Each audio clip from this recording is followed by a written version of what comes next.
Okay, we're on lecture number 3. This is Introduction to the Temperature-Pressure Relationship Chart.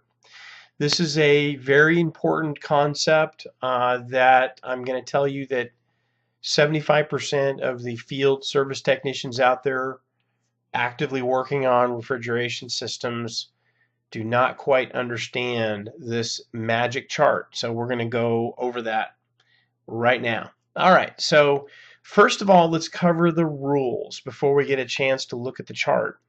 The first thing is we have to understand that in the area of refrigerant or freon, pressure and temperature are related, like many things in nature. But this is something that needs to be understood. Pressure and temperature are going to be related, and we'll cover more of that in a few minutes here. An increase in pressure will always result in an increase in refrigerant temperature. And when we look at the temperature-pressure relationship chart, we'll understand that. And as we proceed in this lecture series, we're going to find out it's very important to know exactly what's going on. All refrigerants, doesn't matter what it is, will follow the same rules. However, the pressure and temperatures will vary quite a bit. As time has evolved over the years, the Clean Air Act, the rules and regulations that have occurred over the last probably 2 decades has introduced literally dozens of different types of refrigerants. Although they follow the same rules always, they're going to be a little bit different. Their behaviors of refrigerants or freons are going to be a little bit different. Okay, but if you understand these 3 things, these 3 rules, you're going to be in great shape.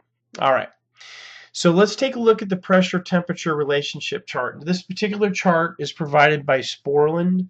Sporland is a leading U.S. manufacturer of refrigeration accessory components. For example, thermal expansion valves like we covered in the prior lecture. Every refrigerant that's manufactured, when you buy it, you will always be able to find, usually on the box. If not, you can get it on the website. They will always provide you with their pressure temperature relationship chart. Now, this particular one is actually a snippet from the publicly available TP or temperature pressure relationship chart that Sporland makes available. So there's a lot of data on here. I'm only going to show you what you need to know. Okay. All right, so you'll notice that this particular one is multiple refrigerants. So we're going to look at these 2 columns of numbers here, okay? So the first column here is going to represent the temperature, okay?